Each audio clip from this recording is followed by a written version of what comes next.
And I just turned around and I hauled ass out of there. I was done. I wasn't dealing with that.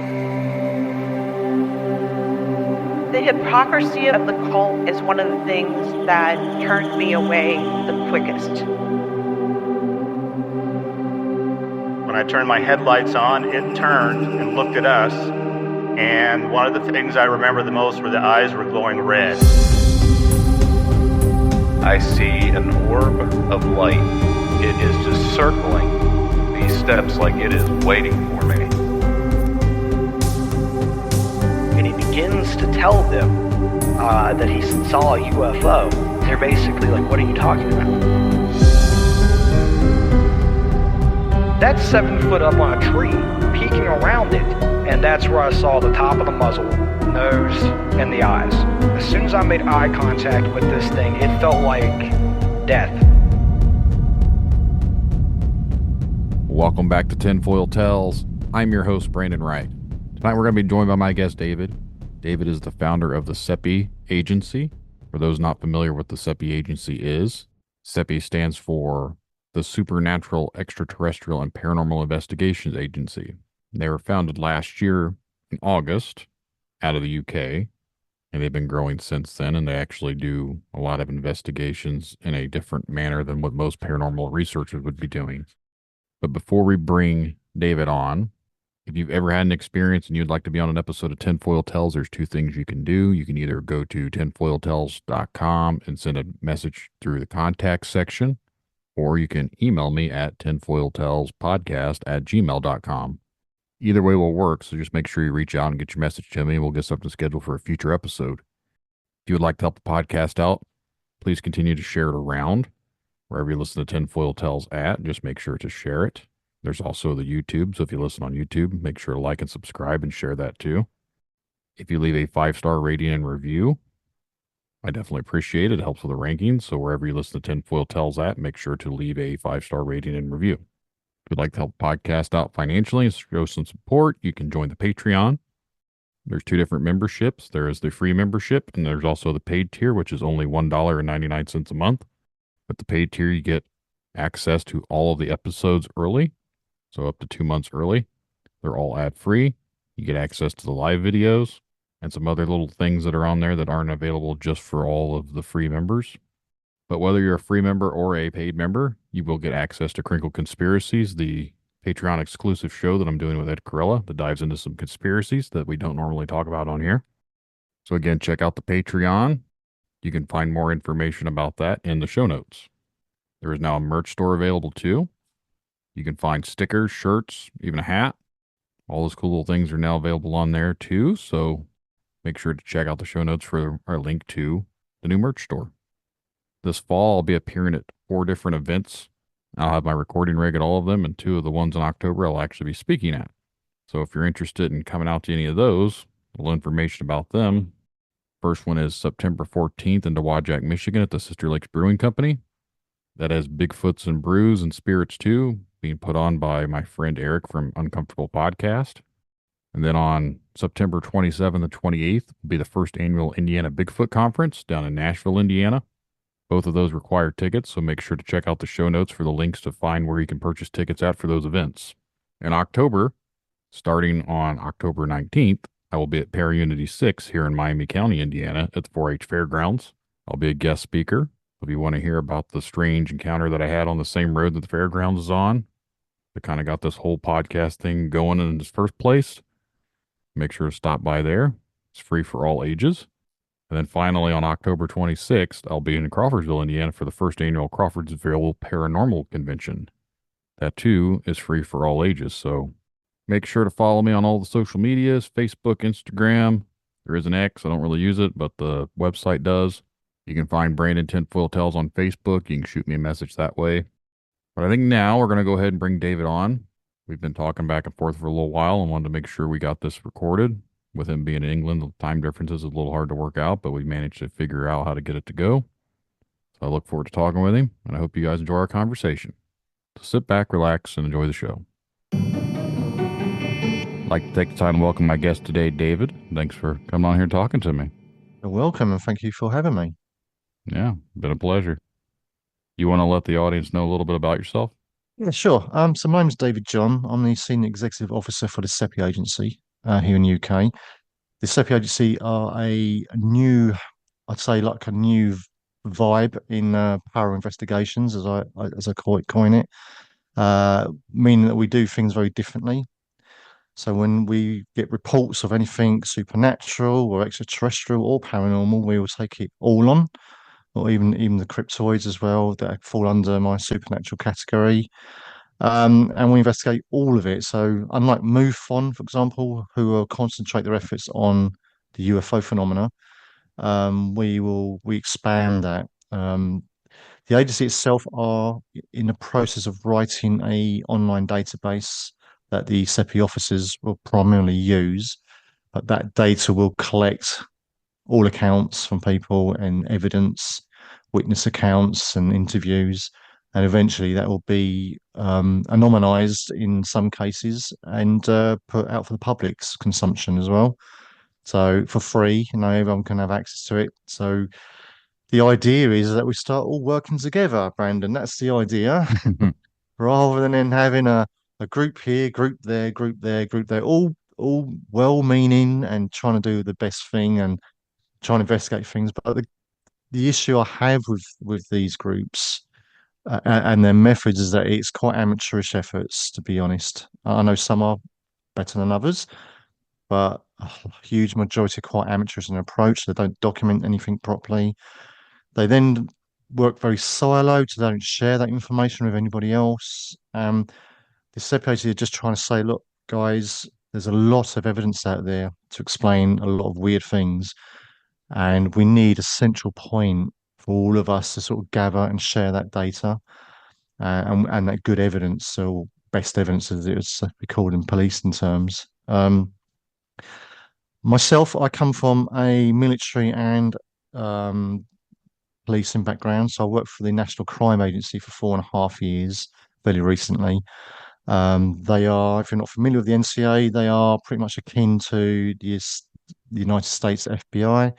So they deal with serious and organized crime nationally and internationally in covert and overt locations. Yeah, and basically NSA chase very bad people all over the world to make sure they get a conviction and put these bad people away. So I worked for those for 4.5 years. I'm also a serving police officer here in the UK, and I've been doing that now for 10 years now. I've just received my long service medal, so that's nice of them. So I've been doing that for 10 years. So I'm a frontline police officer. I deal with response calls that we get and community policing as well, which has given me a real good background in how to do things. And I'm also a government contractor, so I work for the government in the UK. So I've got very used to how the government work and how they want things documented and the processes that they write.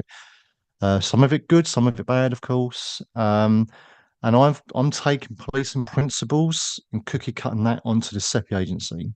So if we get an incident reported to us, you'll get a incident reference number, pretty much like you would if you rang the police. We then have an officer on the case. So we have SEPI officers and we have SEPI researchers. I'll explain two a little bit later, but a SEPI officer will contact you and then we'll arrange what we call getting a witness account from you. And that can be done remotely or in person, depends on the location, of course. And when we document that and we record that, and then from that we do an assessment, and then we will, if needs be, we may do a full interview with that person, very much in the same similar style to how you'd see maybe people being interviewed by the police on the policing programs. However, no one's in trouble, so no one's under any pressure. It's not a law thing. We're not operating. We haven't got any powers or anything of such.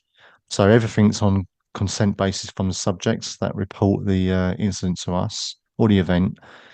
So it's done like that, and then we'll make a final assessment, and that is when we'll start looking at alternatives to solve the problem. So it could be that we do a field investigation. For example, if it's a haunting, we'd go to that home And we may set up cameras and recording equipment. We measure the rooms with a laser device. We measure EMF. We measure uh, sound levels, the ultrasounds and the sounds that we can't hear as human beings. We've got devices that do all that. So really, we've been quite thorough and quite forensic in that approach. However, we're not closed to the idea of using psychic mediums or healers or shamanic work. Um, we're really lucky that I've got a whole resource of those people that I can tap into. Um, there's a local group which has been going for 30 years now, been very supportive of the SEPI agency. So I can literally go to that group and say, "Oh, right, I need a psychic medium for this, or I need a healer for that." Um, and we can tap into those resources. But we document everything. Everything gets documented from the moment you contact us and the moment we close the case. So, the evidence, if there's good evidence, we capture it. We will store that evidence in a secure place.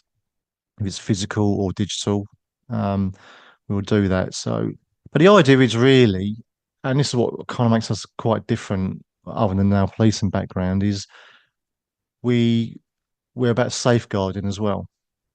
So, as you can imagine, in this world of the paranormal, as we find ourselves, there's going to attract types of people.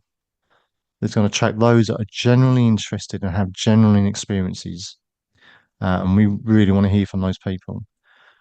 However, it also attracts the other types, the people that generally want to boost their profiles or generally want their egos stroked or generally just having a mental breakdown. Because mental health is a big issue these days, and I will touch on that a little bit later when I come to EDEs. So yes, we don't just say, well, actually, we think you're a lunatic, go away.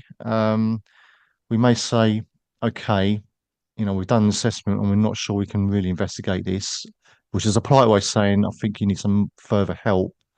And we'll guide that person to a local charity or, suggest book an appointment with a doctor or whatever it may be. So we do try and look after the person, even if we feel it's not a case we can take on. I don't know if that makes sense, but it's a bit different there. We are quite passionate about safeguarding. I think like what you're doing with that aspect, because just from doing this podcast, and I'm not trying to insult anyone that I've interviewed or anything like that, but I do feel that some people have, I don't know if they're intentionally doing it, but I don't necessarily believe 100% of everything that someone tells me. So Hmm. I'm very skeptical in general. Like that's just my nature about things. And I always try and take what people tell me at face value, but at the same time, some things just Yeah. seem so out there that it's kind of hard to believe, but I'm not here to prove or disprove anyone. So I do think there is No, some sort of mental aspects to it. and it is a fine line because, of course, as you've just rightly said, you don't want to be insulting people or ridiculing people. And we've already had a number of cases that we are just not going to look at because there were too many red flags very early on for us, and we do look out for these things. Too many red flags, or maybe they weren't being cooperative enough with us. They weren't supplying the evidence that we kept asking for. I have a three strike rule at the end of the day, Brandon. If they don't, they fail to provide what they've said they've got 3 times, I don't go any further. Hmm. None of us are getting paid for this. We're all doing it in our spare time. Everyone's got jobs to pay, and bills to pay. So I cannot afford to have my officers and myself, at the hands of an egotistic narcissist, which is we get, Yeah. and they've come and we've battered them away, and but we're never rude about it. I would never, for example, I mean, there was one guy on Facebook that was sharing an image that I unfortunately very quickly realised was fake through Photoshop analysis. But he got very upset by the evidence that was given back, and that analysis was done by myself because I'm quite I'm quite techy. I'm a bit of a geek, unfortunately. So Mhm. I've done it myself, and I also gave it to an imaging expert that's kind of like affiliated to our team. So I mean, he gave me such brilliant feedback. He's pointed out loads of things that I'd missed, which is fantastic. But ultimately, it wasn't real. So I did say to the guy very nicely that we feel that it's not credible, unfortunately. So he decided to completely go on Facebook and call us all sorts of names. And that's what a lot of people do. Yeah, but in doing that, what he was doing is drawing the negative attention to himself. Hmm. So, um, and I just pointed out, said, "You're not harming us; you're harming yourself." So he then went and deleted all of his comments very quickly within an hour. But people get upset, and I do get it. If you genuinely believe you've got something credible, and then somebody says, "Well, analysis, it's been altered," and your adamant's not been altered, then of course you're going to get upset. I do get that, but we have to do our due diligence. We have to be skeptical. We have to rule out the normal first. Um, if you don't do that, you're not doing your job properly in the beginning. We take baseline measurements, for example. So if we do go to a haunting, we may go through, may say to a time, well, is there a time where it doesn't happen? Oh yeah, if we come in the afternoons, we'd go in the afternoon, we'd do our base measurements, what's the temperature like in the rooms that are affected. Is there any EMF in there? I don't mean ghost EMF. I'm talking about standard normal EMF that is around us all the time. So our tools don't capture ghosts. We don't have any tools that capture ghosts. We've got none of those funny boxes on, that you put your foot on that captures a ghost like in Ghostbusters. we don't we don't have the PK meters flashing away like raising their arms. They're just standard ordinary devices that detect certain frequencies. That's all they are. So we do a baseline and then we'll go back to when activity is supposed to be occurring more. And then we measure again, we see if anything's changed, anything's different. And 9 times out of 10, we're going to find quite natural reasons why things feel a different way. So yeah, we're quite thorough in what we do. And as I said, we document everything. So everything gets filmed, everything gets recorded. So even to the point where we take a witness account of someone, we do say, this is going to be recorded. Are you okay with that? And if they're not okay with that, we don't do it at the end of the day. It's we have to protect ourselves as well. But the last thing I want to do is send an officer to someone's home and then because they didn't like the result that we said, and then start accusing my officers of inappropriateness or anything like that. So everything gets recorded for our benefit and their benefit. And just to lastly add on the officers, they're all security cleared as well here in the UK.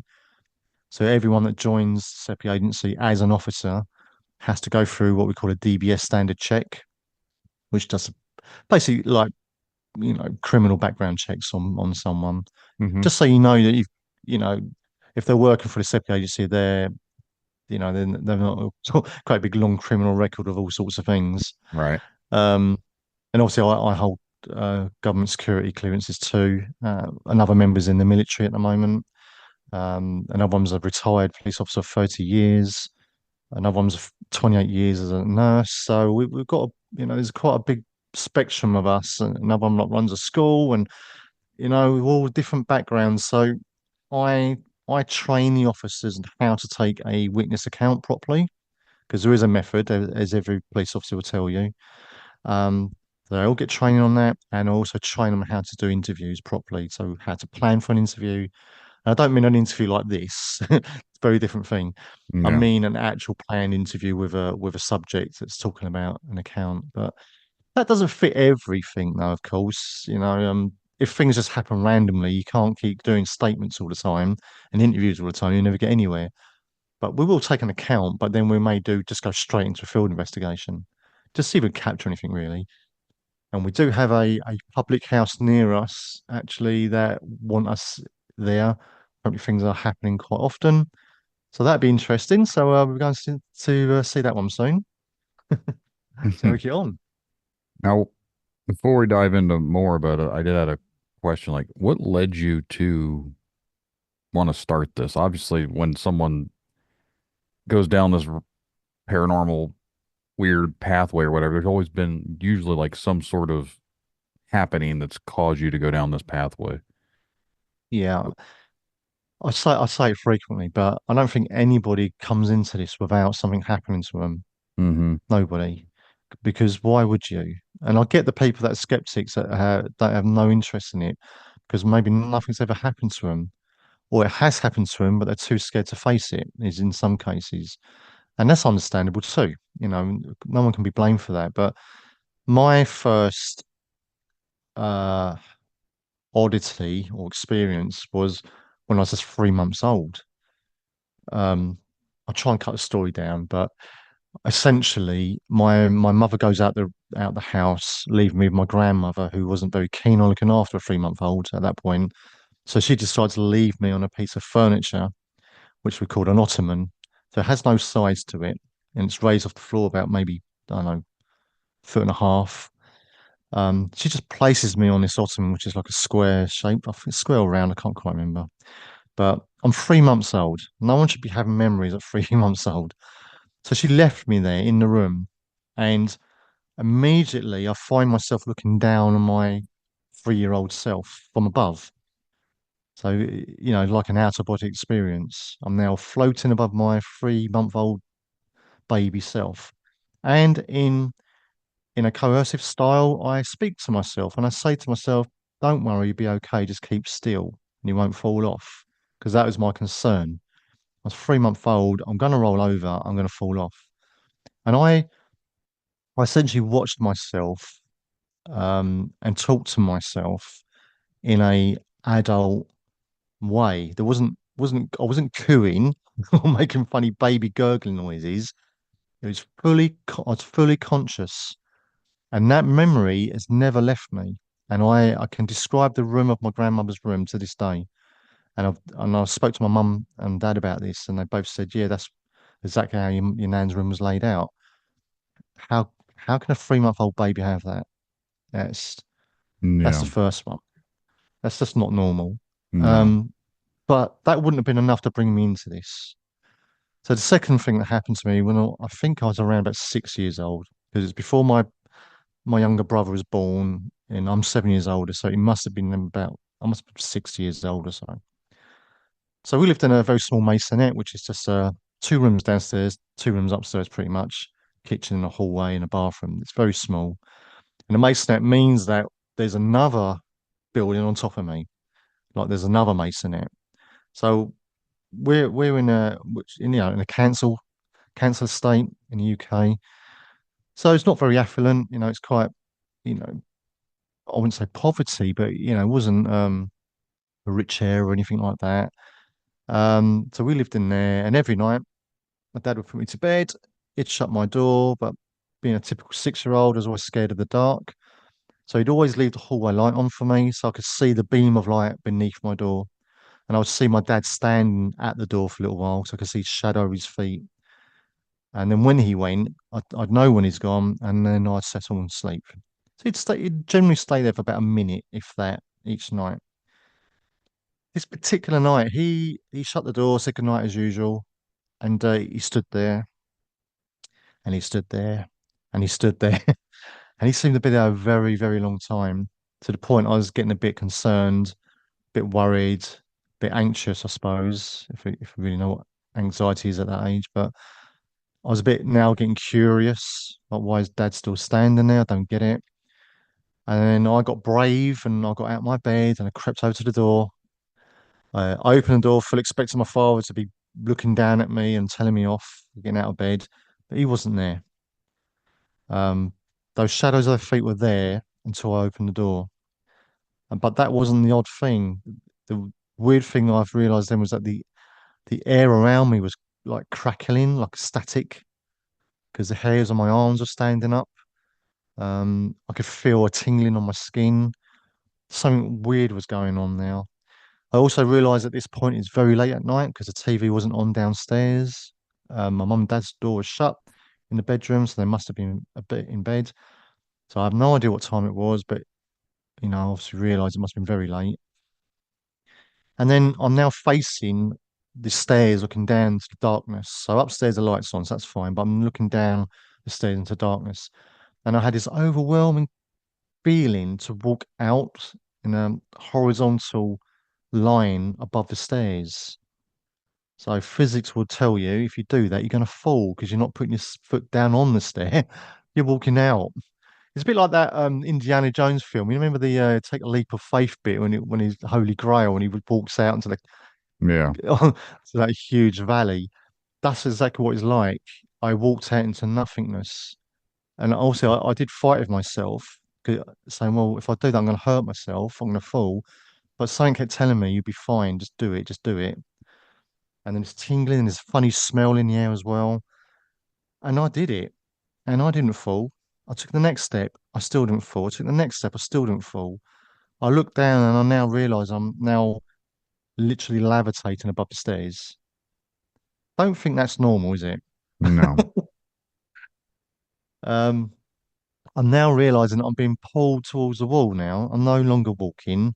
I'm now being pulled, and the tingling's and getting intense, and this funny weird smell. And now I am now realizing I'm going to go through the wall at this rate. You know, where am I going to go? There's nowhere to go because I'm not going. I'm not following the angle of the stairs. I'm going in a straight line. So now I get to the wall and I brace myself for impact.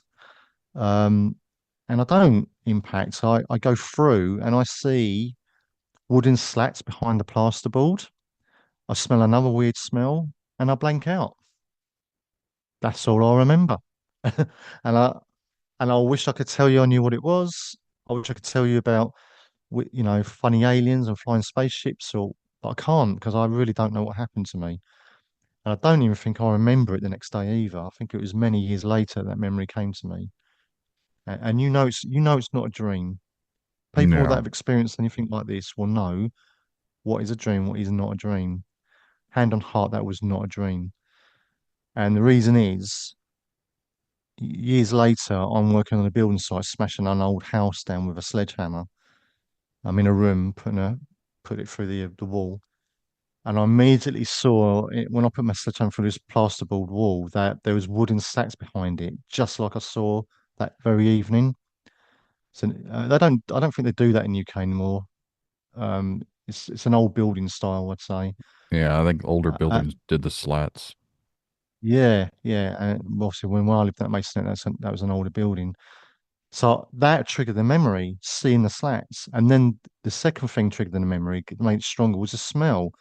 The smell as I was going through the wall was the smell of brick dust and cobwebs and, that's that horrible musky smell. That old That's musk, what that smell was. yeah, Yeah, if you go into if look, like an old basement or something. cobweb, yeah, basement or loft or, Mm, it's just that horrible dirt smell. yeah. And that triggered my memory immediately. It was like I was back there again.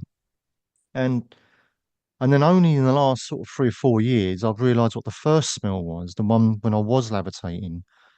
And that smell turns out to be ionized air, which I didn't realise until my wife bought me one of those plasma balls for my birthday, just as a funny gift. I was playing with it, watching the electrodes go onto my fingers, thinking, well, I'm 50 odd years old and I'm playing with this. I don't know what's going on. I was having a lot of fun with it. But I realised that if you play with one of those things for a little while, you'll notice a kind of a disinfectant smell in the air. And it's ionized air is what you can smell. And it comes from plasma balls because it's ionizing the air around it. That were immediately I realised that when I was 6 years old, that smell in the hallway was ionized air. It's the same smell. So was it a spiritual abduction? No. Was I abducted by aliens? I don't know. Was I abducted by a government program? I don't know. I really have no clue what it was, but from that day onwards, I was that geeky kid in the library looking at the UFO books and the ghost books and filling my scrapbook up with UFO sightings, and I was just completely drawn into it. And there's a wonderful program in the UK called Arthur C. Clarke's Mysterious World that used to air in the 1970s when I was a child.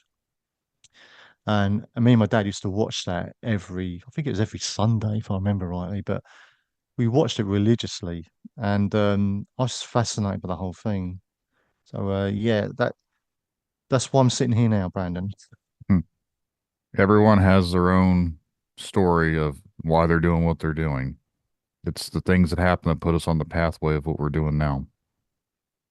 Yeah, we all get a calling, and in some people it's very strong, and that's the reason why they're into this, what science will call a fringe subject. Yeah. Um, yeah, we've all had a calling. We've all seen something that we can't explain, and I've had other experiences ever since too.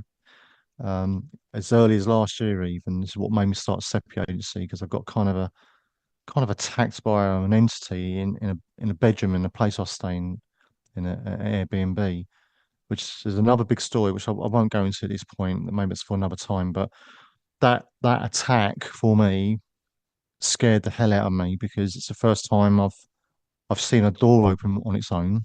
I've seen a physical object open on its own, and something's kind of pushed me and kept me try to keep me pinned to the floor. I'm a police officer. I've been doing it 10 years. I'm used to fighting people for Mhm. what we call roll arounds. Unfortunately, it happens. It's part of the job, part of the role. Some people get very excited because they've had cocaine up their nose and they think they can fight you. Mhm. So I've been pushed around and attacked a few times in my career. But this thing was the most scariest thing because I couldn't see it. Can't see it. I can't put handcuffs on it. Can't can't hurt it. It didn't hurt me, but it kept me pinned down for a little while. And after that experience, I was like, I think I need to start a SEPI agency. Mhm. Um, it's been in my it's been in my mind for many, many years to start an agency that will investigate and do power investigations correctly and document everything correctly in more in a professional manner. Because I've been a bit disillusioned by sort of previous groups that I've been to in the previous years, where it's all very egocentric. My story's got to be better than your story, and all no, and then they don't share that. I just don't like any of that stuff. It's not for me. I don't have time for it. So that's why I parked the SIP agency for many years. But after that experience that happened to me last year, literally last April, um, I thought, yeah, I think it needs to start now. So it still took me a few months. I didn't really start until August of last year. But now we have four officers now, and a SEPI researcher as well who's joined, and I've got another one that's about to join, and we hope to spread our wings a lot wider than just the UK. So the SEPI agency are not just a para investigations group. We're trying to give answers to things that people can't put the finger on. We're trying to come up with new hypotheses and new theories about what things really are. For example, I don't believe in ghosts. That Mhm. may sound a bit odd on a show like this, but I'll explain why in a moment when I come to what I call traumatic time impressions. But ghosts also can be described as what I coin as EDEs. It's not my original title for them, and maybe it's not the permanent title for them, but EDE stands for extra dimensional entity. It is my full belief that there have been entities that inhabit this planet way before that we did, and way before we were brought here. Maybe we're the invaders to these entities. They're not very happy with us. Nonetheless, they exist, and they don't exist on our same frequency. Hence, why we don't see them walking around. Um, but they've existed a very, very long time. They've evolved. They can switch between frequencies, which means they can come into this realm where we can't seem to very easily get into their realm. And they feed on negative energies and of objects and people. And people is probably a new thing for them. If you look at our human history, and we're not really been on the planet that long, really. If you compare, 5 billion odd years we're meant to be around, the planet's meant to be formed, but we're not really. We're just a little scratch on the mark of history of the planet Earth, really. Um, so imagine the delight of these entities that feed on negative energies that suddenly have these human beings walking around having a bad time, Mm. having bad experiences, having traumas, fighting each other, warring, disagreeing, just generally not being very nice to each other. And maybe we started out as a lovely race of people. Maybe we did. Maybe we were wonderful. Maybe we were gods, as people have said in ancient texts, like the Sumerian texts. Maybe we were creations of gods, and maybe we lived in a wonderful way, and we used all of our brain capacity, and we could manifest anything we wanted. And maybe we had a wonderful golden time. Something along the way, though, changed. Our memories got wiped. The planet got wiped. We just started warring against each other. We started finding differences in each other and our skin colors and our sexualities. And you look bigger than me and smaller than me, or got darker hair or ginger hair. Or it's just ridiculous, really, what humans seem to find division on. Oh yeah, what football team you support? It's just it is really. If you look at it, it's a little bit pathetic. Yeah, That I've always we're all thought that too. Yeah, we're all human. We're all equal. So from the guy cleaning the toilets of a multinational company to the guy running that multinational company, they are still holding both of them an energy within their bodies, a spirit, a soul, whatever you want to call it. So we are all equal because when those two people die, they're going to go through the same similar experience. So we are literally all equal. So the whole woke woke agenda that's been going on since what 2020, maybe before that even. It's just ridiculous. Just ignore it. Yeah, That's my worldly advice to anyone a lot younger than me. Just ignore it. Stop it because it's just more division. So, and I'm not off topic with the EDEs because they are behind a lot of this stuff. So imagine, if you will, then these entities that can fade in and out of our own reality, that feed from us, can control you too. And many people, um, famous and normal, suffer from an EDE attachment. Some may call them demons in the old days. That's the religious term which I like to avoid because I think as soon as use the word demon, you are given power to the EDEs immediately because there's a fear factor with the word demon. Demon's also kind of sexier, isn't it? You know, I'm never going to get a good film called EDE Encounter, or Mm. but you've No, got the word demon in it. yeah, demonic attacks. Yeah, it's just a marketing thing. It's just that people will immediately going to go, "Oh, demon! That sounds fascinating." But we've got to stop calling them demons because we've got to stop crediting them that title and giving them your fear because that's what they're living on. Literally, are feeding off of you. So these things come to people in times of great need or in times of trauma. So you could be have a normal happy life and something terrible happens to you, or you witness something terrible, or you lose a loved one which just traumatizes you, which happens obviously to everybody eventually. And maybe at that point you're very low, you find yourself in a bit of a dark hole, and you maybe find yourself reaching out for something. At that point you can make yourself susceptible to an EDE, and they may come to you in the form of whatever hope you're looking for. They may come to you as an alien.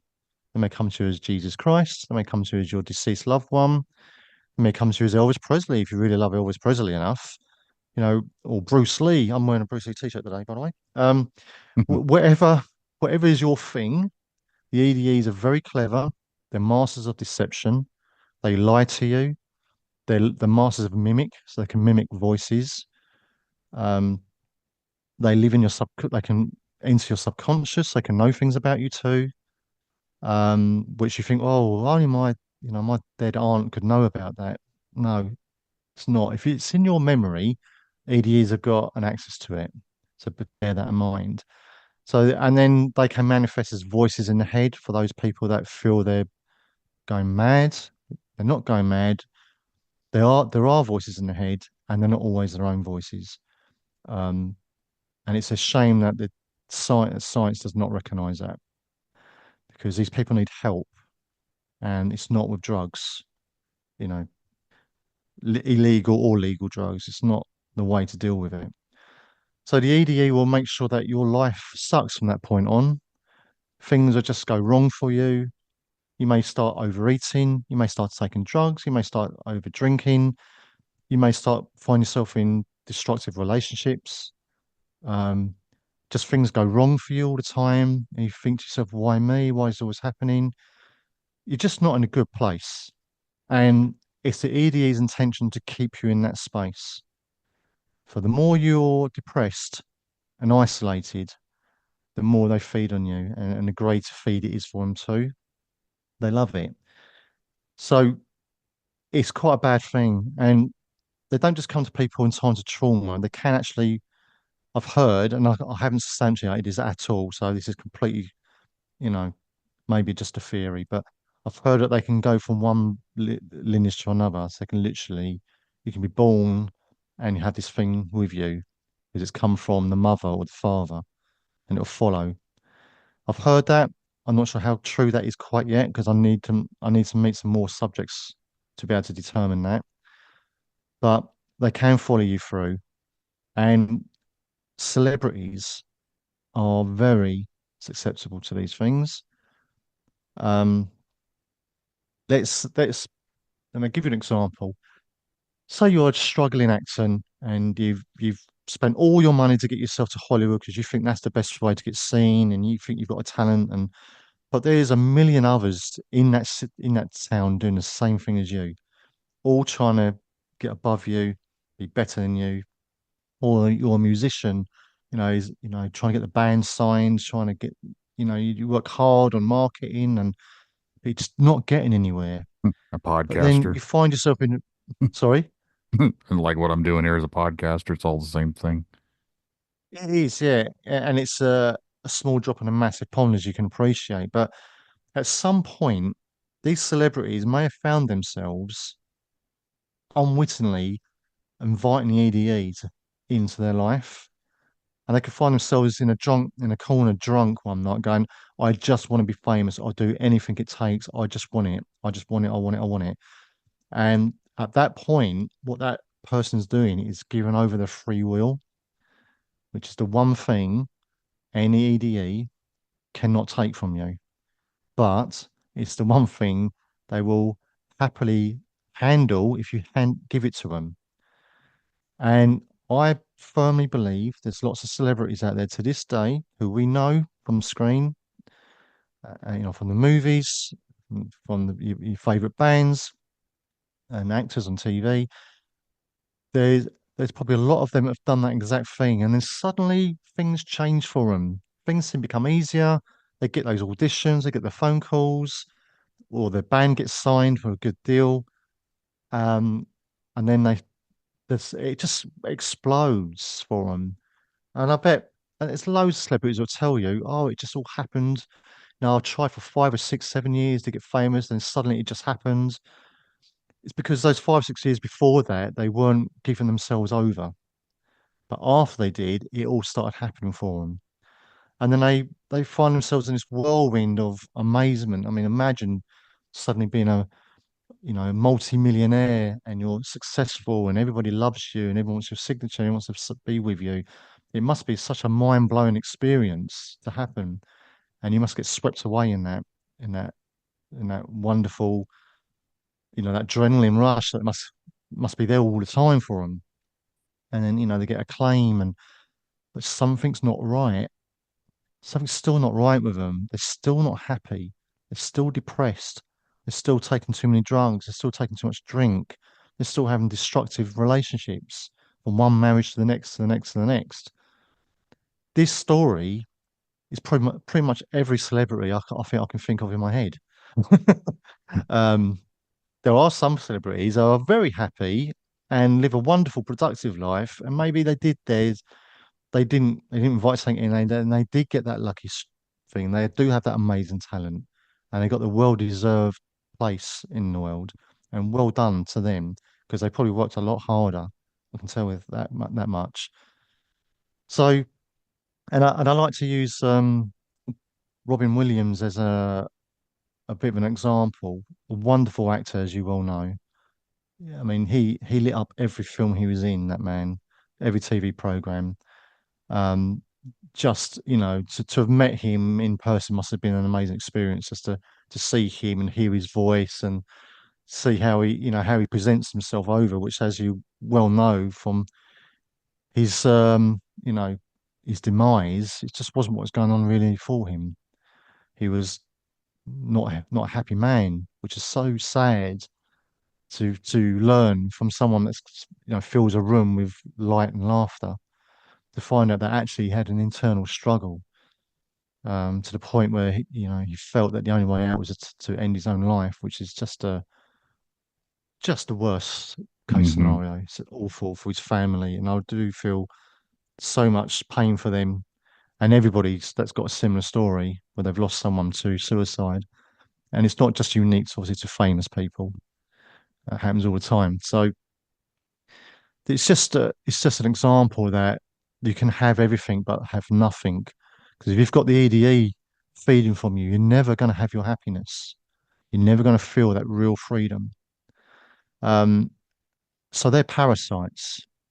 EDEs are weak parasites in this realm. They're strong in their own, but then weak here. Everything that they do to people here, they have to do for somebody else. They have to make you do it, have to make you harm yourself, make you harm someone else. You go out and do things, but they will make but they will make things happen for you as well. So some musicians, and I've heard this, and I won't name them, have jokingly said that they remember the day they sold their souls to the devil. You heard that phrase before? Yeah. And celebrities have said that. And sometimes they do it tongue in cheek as a joke. Sometimes they actually mean it. Well, I don't like the term sell yourself to the devil, but I think more the giving up your own free will is the same thing. So that at some point they gave up their own free will. So it sounds all terrible, doesn't it, in gloom? Yeah. However, it's not, okay? It's not, and it can be undone. So celebrity or not a celebrity, if your life is in just utter chaos all the time, and you do hear voices, you don't always have to hear voices, by the way. It's just sometimes that's how they manifest. But if it's just you just think, oh, why is my life so rubbish? I've got this and I've got that and I've got that. Why am I not happy? You could have an EDE attachment, and there is a way of getting rid of them. And it's not exorcism, is the good news. We don't need to go to the Catholic Church to get permission, because none of that's going to help. And I don't want to rubbish the work of the Catholic Church in that area, but I strongly believe, unfortunately, that they're going around it the wrong way. Because if they knew everything about these things and exorcism worked, then the world would be a better place. Because these things wouldn't be so readily there all the time. But they are there all the time. It's because the Catholic Church have looked at it on a religious view only, and they've said, we believe that's a demon. We believe that's an enemy of Christ, our Savior, and we know that if we speak in Latin, it's going to get rid of it. It's not going to get rid of it. Okay, that's not how you do it. Doing an exorcism to an EDE is just going to wind the thing up. It's going to make it angry. It's going to make the poor subject, the victim, worse. And in some cases, they will pretend to go away, but then they will come back at a later date, and that would be worse. Trust me. Um, and an example I can give there is um, when you look at the Netflix documentary called The Devil on Trial. I don't know if you're aware of that. It's about David Glaxall family. The Yeah. 11-year-old boy got possessed back in the 80s, and they made a film about it. Mm-hmm. Um, I actually Ed just and watched it Lorraine. about a month ago. Oh, did you? Well, Yeah. how did you find it? It was on Netflix. That's how I just watched the documentary, and the Warrens or whatever, I know, depending on who you are, I've always kind of thought they were just grifters trying to find stories to turn into money, but that's just my opinion on them. Yeah, and that's a valid opinion, totally. I watched that documentary, and also I realised that I know a bit about the Warrens too. I know about their Catholic upbringings. I know that they've allegedly, I'm going to say allegedly because I don't know, I wasn't there, made money out of these stories because obviously they're behind the Conjuring films. Mm-hmm. What, there's four of those now, I think, four or five. They've obviously written lots of books, and the families that were involved with the stories went around didn't make as much money. And some would say that the Warrens helped them, and some would say they exploited them. And I can't pass judgment on that because I've never met them, and obviously I can't now. And I wouldn't like to say, but but we talk about the 80s, 70s, and 80s here, where things were just very different. And poor old David Glatzel, he had this possession, and they treated it probably the way they thought was the correct way by exorcism. And there was a guy obviously present at the exorcism called Arn, who was a family friend. I think it's David's sister's boyfriend or something. It was, yeah, He he's was something like obviously, that. yeah, something like that. So he's only 19 at the time when he was witnessing this exorcism with his poor 11-year-old, and he was freaked out. And he shouted, take me on, I'm here." Which I think the priest or Ed actually said, she should never do that. Should never take on a demon, as they call it. Well, anyway, it all calmed down allegedly after that, and David seemed fine. Normality seemed to come back to the family. And 6 months later, long story short, Arne stabbed his friend to death. Because out of the blue, he said he felt like something took over his body. And as you know, if you've seen the documentary, that's led on to the murder of his friends and the trial, which is why it's called Devil on Trial. Because I think it was the first case they tried to say use the devil as a defense, wasn't it? Yeah. Something like that. Um, and it's brutal. So if the EDE did go, okay, I'll accept that, and did jump to arm, the EDEs have no concept of the same time as we, because we invented our linear time structure, not EDEs. They don't care what 6 months is. It could be the next day to them or the next minute to them. Just abandon all concept of time when it comes to EDEs. So they can sit back for 6 months, 6 years, 60 years and do nothing, but they will come back. And this one did, unfortunately. And obviously, someone's died as a result, and someone else got put in prison as a result. And of course, the ADE loved that because, you know, I'm sure Arne didn't have a lovely time in prison. So the ADE probably fed on him for another 5 years. And I'm hoping to this day that he's better and I do hope that for him. But that's just an example where I feel that the EDE has jumped from one person to another because it got invited to do so, which he should never do. Um, and it bid its time. So going back to the actual exorcism at that night, Ed and Lorraine Warren probably thought what they did worked, but it didn't because it came back and it ended up killing someone. And how many cases are there of people of murderers saying that the voices told them to do it? It's just incredible. There is a guy that was about 10 miles, not even 10 miles from where I live, back in, I think it was the 70s. He heard voices and he went and killed his family. Then he went down the road and tried to, I think he killed more of his family. It's almost the same type of story as what the Amityville story was, but this actually happened here, just a few miles from where I live. Oh Obviously, I my wasn't word. born back then when that happened, but he heard Yeah. voices. Yeah. And it's easy for the medical profession to say, well, he's gone insane, he's hearing voices and rule it out. But that to me is where science is letting us down.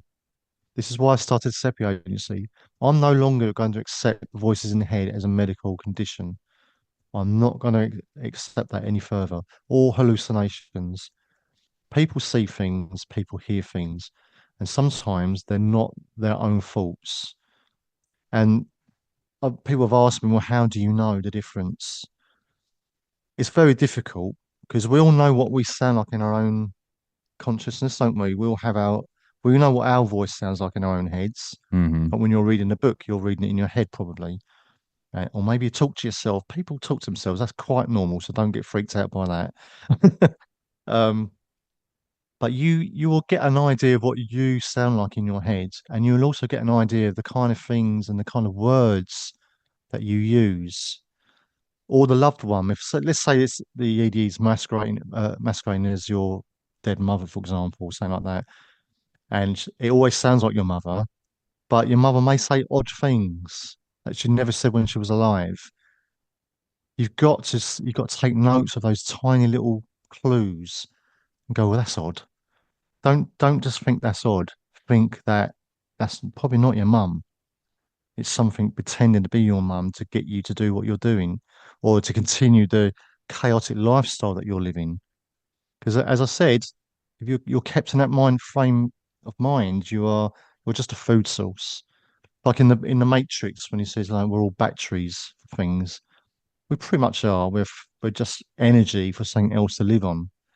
And we consume energy. Every food that you put in your body is a form of energy. So we do the same thing in a different way. And they're no different. So the way to get rid of them is to first of all contact the SEPI agency. And we'll guide you through it. Do we charge? No, we don't charge, by the way, unless you're a mega celebrity. Okay. And then, if you want to fly us out, great, you get charged. But um, no, we don't at this stage in our startup. But we'll guide you through it. And it really is, and it's no easy way of getting rid of it. The only way to get rid of an EDE from your chaotic life is to completely change your chaotic life. You're going to have to stop that drinking. You're going to have to stop taking those drugs. You're going to have to change that job that's causing you the angst, or that relationship that's causing you the problems, or that family member, whatever it is keeping you in that state of mind. We've got to change, and you can't do it on your own. You need help. You need guidance. You need somebody that's got faith in you, because you'll get to a phase in your life where you've completely isolated everybody. Everybody probably hates you because the way you've treated them, and it's not your fault. You didn't mean to say those things. You didn't mean to do those things you did. Something was driving you to do that deliberately. So don't take it on board that it's your fault that you attracted the EDE, because it's not your fault. They're always on the hunt. It's not your fault that you've done what you've done. It's not your fault you're hearing the voices. Okay, it's really not your fault. So you've got to recognise that you've got to recognise EDEs for what they are. They are just low vibrational parasitic entities, and they can't actually hurt you. They will never come and stab you in the night. Okay, it's not going to happen. You, the moment you realise that, that's where your life can start changing. But you do need to make complete lifestyle change. You have to change your vibration. You have to change your energy from being low and depressed to upbeat and happy. And as you can imagine, Brandon, that doesn't change overnight, does it? That's a hard road. Yeah. I think with people accepting these things, like it's hard for people to want to change. And it's hard for people to change because if you tell them, well, you have a negative energy feeding off of you, they're going to think you're crazy. You know, it's a hard thing for people to swallow. Yeah, but that's that what you just said there, you're crazy. That's not them thinking that. That's Yeah. the EDE protecting itself. Hmm. So the moment you think this guy is talking utter rubbish, oh yeah, actually my life does suck, but I'm not going to believe a word this bloke's saying. It's not, again, it's preserving itself. It's going to tell you I'm talking rubbish. It's going to tell you don't believe a word, that I'm the lunatic, I'm the one with the EDE. It's going to tell you all sorts of things just so you keep away and don't help yourself. So yeah, I'm not going to get, you know, I'm not going to get people flooding my doors with voices in the head, which I don't want them at my door, quite frankly, but I need to help them in the correct manner. But I'm not going to get them flooding to me because the EDEs are not going to allow them to. But you've got to remember that you have your own free will, and that's the other tool in this arsenal is recognizing EDEs for what they are, which you can do by reading the article on the SEPI's website, and recognizing the fact that you've got free will. and that your free will is the most powerful thing, second to love, really, in the entire universe. Nobody can take it off of you. So you can ask for it back. You can reclaim it. So if let's go back to a celebrity example. Let's say you're a mega celebrity, big pop star, on radio all the time, on TV, and loads of videos. You've got millions of pounds in the bank, you own about a couple of mansions. You're living the life of Riley's, we call it in the UK. And life is still not right. You're still not happy. You still got people hanging off of you, like a fake. They're not your friends. You're not, something's not right with you still. And then you come across me and you trust what I'm saying and you go, actually, I don't want this anymore. But what happens to me? Well, here's the thing. If you've made your millions in your career through the help of an EDE and you want to get rid of that EDE, it's not going to help you anymore. Okay. So you've got to be willing to sacrifice or to realize that your career may stop. You won't lose the money in the bank and your mansions and stuff, but you may not start getting those successful record deals or being on top of the game like you thought you were, or those phone calls for the next film. You may not get those. You may not get those, but you will get your life back. Because the moment you take your consent away from an EDE and demand your free will back, it will change and you will become more positive, you become more productive in your life, you become more calm, that those bad habits you've picked up will go away. And it won't happen overnight, but you can turn it around. And then in a year, 2 years later, you could be walking around your lovely mansion that you had a wonderful career making and thinking, actually, I'm really happy now. I've got fulfilling relationships in my life. I've got time to do what I want to do now because, they got lucky and I find themselves in a good position. And even if you're not famous and rich and have these problems, it doesn't mean you should not tackle it because you become more a positive person in life if you can get rid of it and change your life around, and you will be a lot happier and healthier. So it's not all bad news. We can turn our backs on them. We can't kill them, unfortunately. I don't think there's a way of pointing a laser gun at them, unfortunately, and disintegrating them because unlike we've got we've got a life force that doesn't die. I'm sure they're pretty much the same. Um, but they are still entities just like us, and they are just trying to survive just like us. Um, so really, we've got to find some sort of empathy and kind of don't want to say word love, but appreciation for what they are.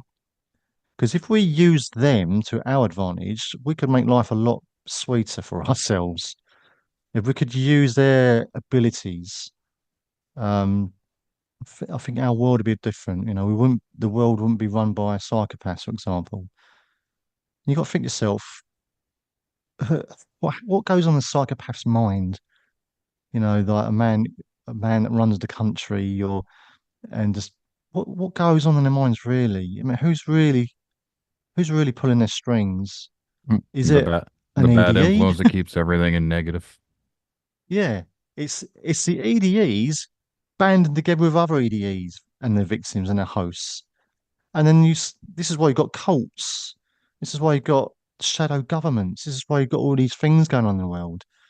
They're just perpetuating that cycle of negativity. So we need to break it, and it's not easy, but it's worth the journey, I feel. So yeah, that's a hypothesis on EDEs. Like I say, they used to be called demons. I think we just got to stop doing that. If we give them a clinical name like EDE, which doesn't sound scary whatsoever, you're already sort of disarming them immediately. You're just taking away their power. So, I mean, we could give them a stupid name if you want to. Like call them, I don't know, I've mushroom head. I don't know. I've heard it's almost the same concept. It's pretty much they're the negative energy eating beings or whatever, but they call them the reptilians. They throw the alien term at them. Yeah. And they claim that they're the ones that are causing all the problems. Are really reptoids, and Yeah. they're feeding on negative. It's the same concept that they're influencing and feeding on the negative energy, but they're throwing the alien term at it. So the interesting thing, it's not the first time I've heard that. So the interesting theory on that then is if they are the reptilians, um, have you ever seen them in physical form? If they're only ever seen to come to you in your dreams or in your abductions, they may not even be physically reptiles. It's probably what they are presenting themselves as. Hmm. So we'd have to literally capture a reptilian on video to be able to show that they are physical in form. I have no clue on that at the moment, and I wouldn't like to speculate either way right now. But yeah, I'm kind of go along with that. Yeah, I think the reptilian race are just a manifest of the EDEs. Like I said, they can manifest in any way they like. They can be Father Christmas if that's what you want, and that floats your boat. It's any like they just lie and deceive. That's what they're brilliant at, and the reason they're so good at it is because they've done it for so long. Now we're a bit stupid now, aren't we? In our evolution, we've gone backwards, and The we think dumbing of we're the society. pinnacle of human. Yeah, we think we're the pinnacle of everything. When totally the opposite. We are the worst controlled species, I think, ever in human form, and it's all because people just give their free wills over willingly all the time. And I think time's changing. Like someone said to me yesterday, "Oh, do you feel there's a spiritual awakening?" Um, I'd like to think so. I don't know, but I'd like to think so. I'd like to think something's changing. I mean, what they did to us back in 2020, which was global, was the first mistake they made. They've presented themselves in a physical way and showed their power globally, and they messed up. Because at that very point, a lot of people cotton onto them straight away for what they are and how they operate. And it's still going on today. People are still being outed today. And that war, and I do call that World War III, that was a war on all of us. That hasn't gone away yet. It's dying down. It's not gone away. And I think that is a pivotal change. They made a huge mistake, which I'm actually quite grateful for. We call it the beast era. It was us against Yeah, the they really beast. messed up. Yeah. They messed up. Anyway, that's the EDEs. Um, can I go on to another hypothesis? How much time do we have, Oh, Brandon? you're good. Whatever you want to talk Mm, about. okay. So I said earlier in this show that I don't believe in ghosts because of two things really. One, I believe EDEs are responsible for a lot of things. They can physically move objects, apparently. Have I captured that on video? No. But I have seen something with my own eyes only last year where a bedroom door was opening on its own accord in a room with no, there was only all the windows are shut. And the moment I switched my smartwatch on to light the room up, because it's come through red light, but it stopped opening. So I know these things have an influence on the physical world. So I'm accepting of that. So EDEs can be mistaken for ghosts. The other thing that get mistaken for ghosts quite often, I'd say, is what I call, and SEPI Agency have coined traumatic time impressions. Again, another clinical title, so I'll call it TTI, traumatic time impression. Now, imagine if you will, where this comes from. You're on the big battle, Civil War, Gettysburg, and people are ripping each other to bits. There's cannon fire going off, muskets and horses galloping, and to be a soldier in those times, not that it's any better now, but in those times, combat was hand to hand pretty much. It was that is a traumatic experience to go through. Hmm. To kill another person, by looking him in the eye and running them through with a sword or chopping bits off of them is traumatic. Even if you're the one that survives it, it is traumatic and that will never leave you. So imagine that 1,000 times over in the same battlefield. One after another, after another, after another. You're killing someone or you're being slashed. or you see your friend get killed. It's just traumatic. I mean, the word traumatic is not enough for that experience. I just can't think of any other word. That trauma, I fully believe, at that moment in time, can literally slam against an invisible wall of time space and leave an impression of that trauma and that event. And then, hence, later, when that battle was won and done, you then start getting ghost stories. Oh, I saw this battle reenacted in front of me. I saw this, I saw that. And it goes on all over the world, in Normandy, in America, in the UK, in Japan. It goes on everywhere. People see battles playing out in front of them. There's a brilliant example here in the UK, a place called Warwickshire. 1642, one of England's first civil wars erupted here in Warwickshire, a place, and it's called the Battle of Edge Hill. And so these two warring parties met on this hill, and then they just, tore each other to bits, cannon fire and muskets, and runners through with swords. Horrible, horrible stuff. That happened 23rd of October, 1642. A little while later, after that's all done, in a small town called Kinetown, Kinetown, I think that's how it's pronounced. Some shepherds are out tending to their flock, as it were, in December, 24th of December, Christmas Eve. So it's only a couple of months later after the battle. And at 1 in the morning, all three of them witness the Battle of Edge Hill all over again. They saw what they called then spectres fighting each other on the battlefield. They said they were so terrified that they couldn't move because they thought if they did that they might get killed. That's how real these things must have been to them. And they could hear the noise, they could see the men dying, they could hear the men crying out for their mothers. And they were petrified for 3 hours that lasted for before they could finally leave when the apparition faded. And they ran to the town and they woke up the justice of just of the peace, as it were, and the minister. They dragged them out there, and they said, "Look, this has happened." So the very next day, now being Christmas Day in the evening, they go back again at 1 in the morning, and the same thing happens. So not, we've now got the shepherds seeing it, we've now got the justice of the peace seeing it, a minister seeing it, and half the town, because they all came out to have a look, and they all flee in terror back to their homes. They lock the doors and they ask for God's forgiveness and protection and all this sort of stuff. They saw it. And then this repeated again the following weekend and then the following weekend. The, the news got back to King Charles I at the time, and he sent 6 officers down to that town to steady them. I think, as the English back then was a bit different to what it is now. Would say just go and sort them out. Can't sort them out. They're all hysterical. Just go and, reassure them and tell them they're all just being silly. So these 6 officers were sent from the king. Again, Saturday night, a week later, 1 o'clock in the morning. So really Sunday morning, I should say. They actually see it for themselves. They see the battle play out in front of them. Again, for the third or fourth time now. And not only that, some of those officers served in that actual battle.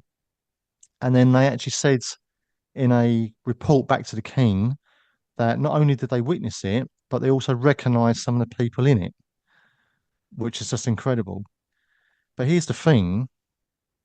This is why I'm saying that these are not ghosts. They didn't just witness the people that died, they witnessed the people that survived.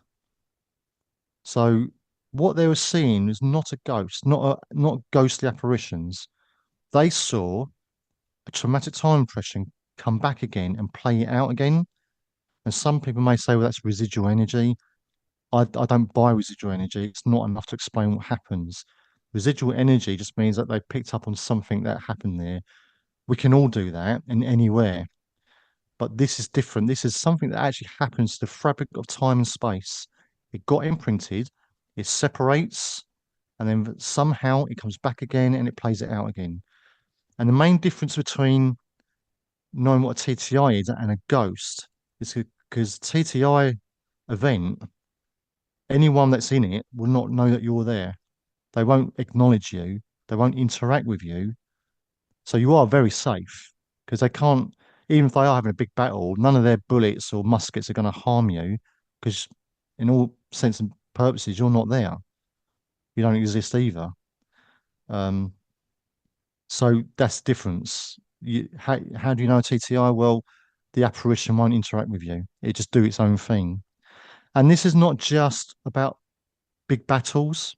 A TTI can be a lone woman. You know, you've all heard the stories of the lonely dark woman roaming the castle grounds and all that stuff we hear quite often, which is all very romantic and The women of the you know, lake, the lady, yeah, lady in women of the white. lake. Yeah, Yeah. you know what? There may be a traumatic story behind that. Maybe there was a murder.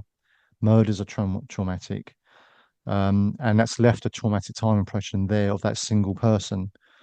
And maybe they did see a TTI of that lady in the lake, but I bet you after a while it fades away and it doesn't come back because what I'm still trying to investigate with this hypothesis, obviously it's purely speculative at this point, is that I don't know there's a way to restart the TTI again deliberately, or the energy just bounces on itself just for a few times before fading away completely.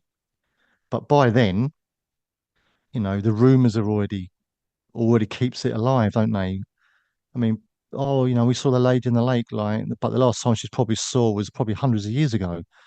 But they may have seen it at one point, but now it's not coming back again. It's never coming back again unless we find a way of tapping into it and bringing it back again, literally on call.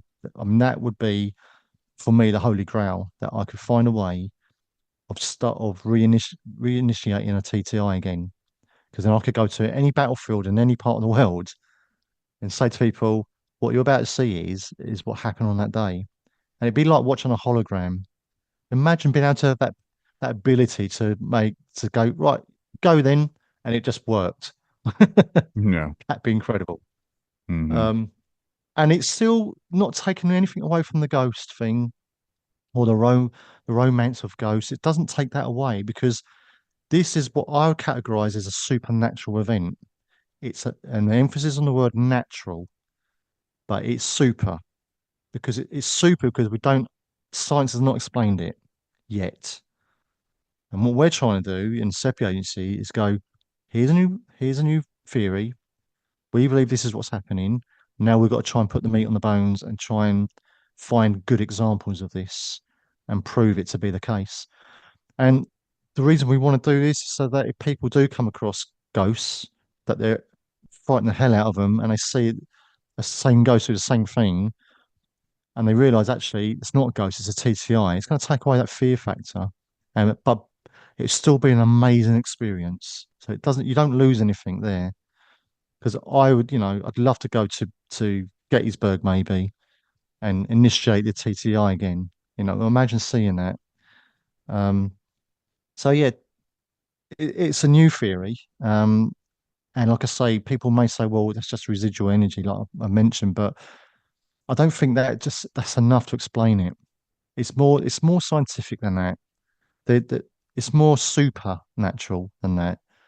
Because we don't understand nature. We just don't. We're just not in our state of evolution, and I mean conscious evolution. I'm not talking about physical evolution. I'm not a believer of human evolution as a human species, as a physical body, I'm afraid. But yeah, absolutely, subconscious, conscious evolution that is definitely occurring and has changed. So yeah, there's just things we just don't understand, and this does bring us to cryptoids and creatures of myth. You know, how are these things slipping in and out so quickly? How people so many people going missing in nature reserves? It happens all the time. The amount of people that go missing and we never find them. And I speak from experience as a police officer. I generally find all the people that I get assigned to on mispers. I generally find them, but that's not the case everywhere. Um, it's like they could completely disappear. Where are they going? They could be tripping into different realms themselves. They could be taken away by government projects, let's say. I'd like to think they're not, but you can't rule that out. They could fall foul of obviously some criminal activity, but it's just too many of them. You've heard of the 511, is it 511 missing? The 411. 411, yeah. I mean, that's just the amount of the stats that are involved. I think he's an ex-police officer, actually, isn't he, the author? Yeah, Dave The Paulides. stats, yeah, that's him. Thank you. The stats he presented in that was just shocking.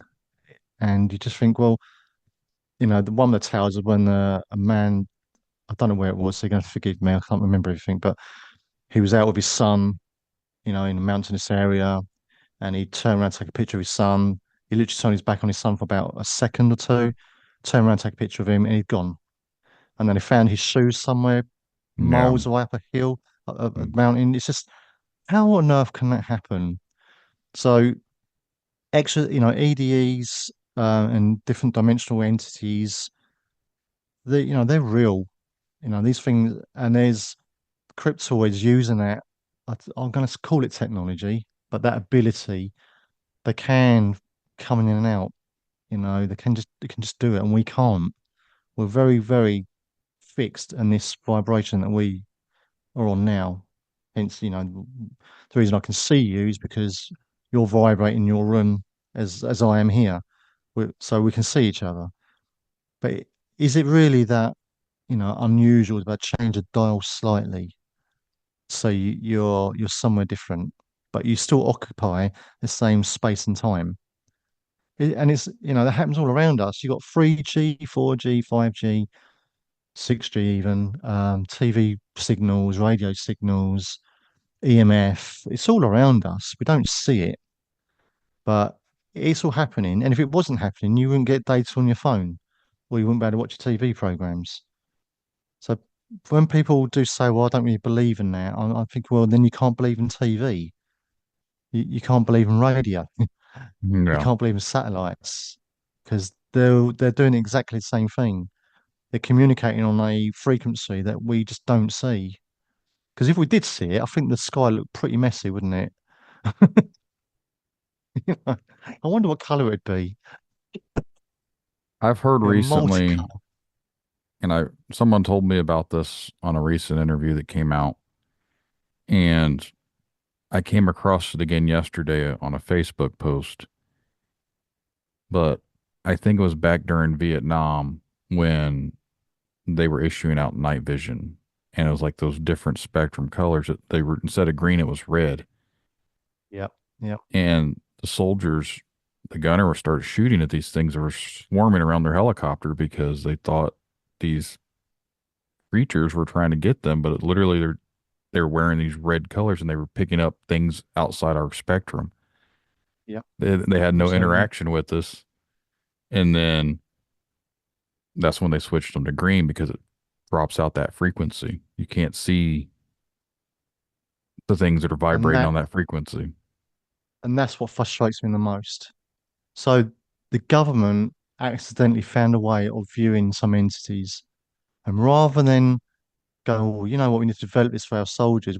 What are these? They stowed it away, and they made sure they changed it to green, so these things are filtered out, and the soldiers don't see them anymore.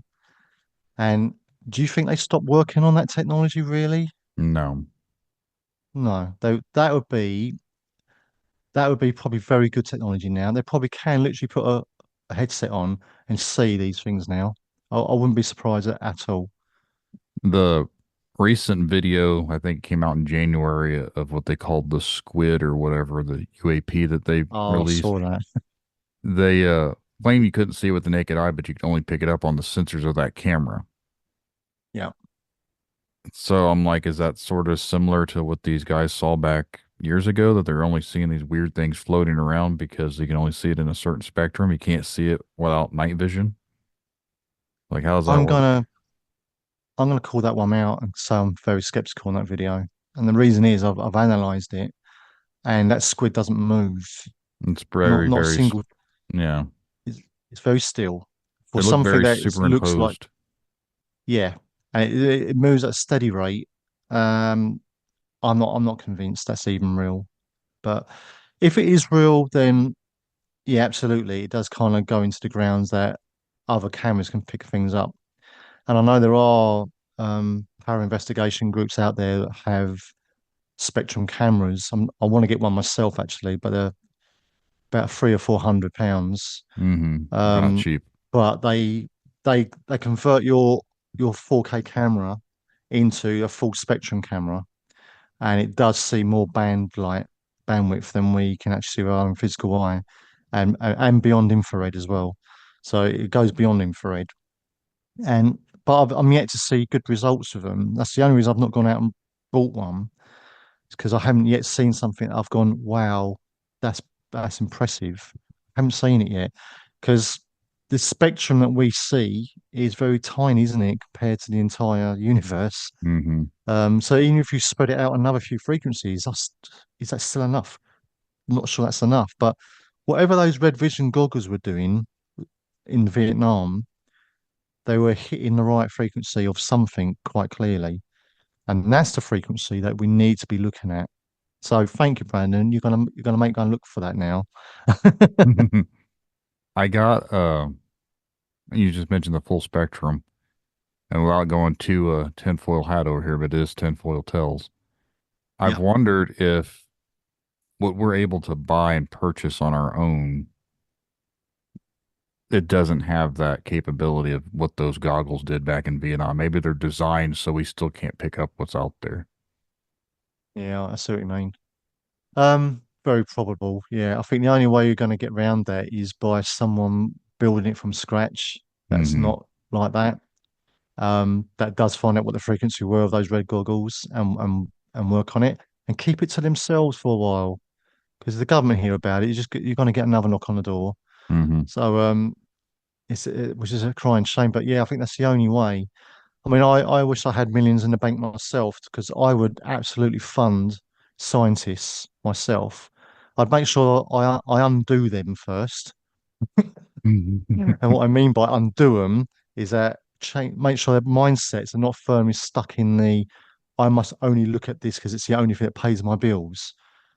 So Yeah. I'd love to have the funds behind me to say, I'm paying you and I want you to be free thinking, and just go for it.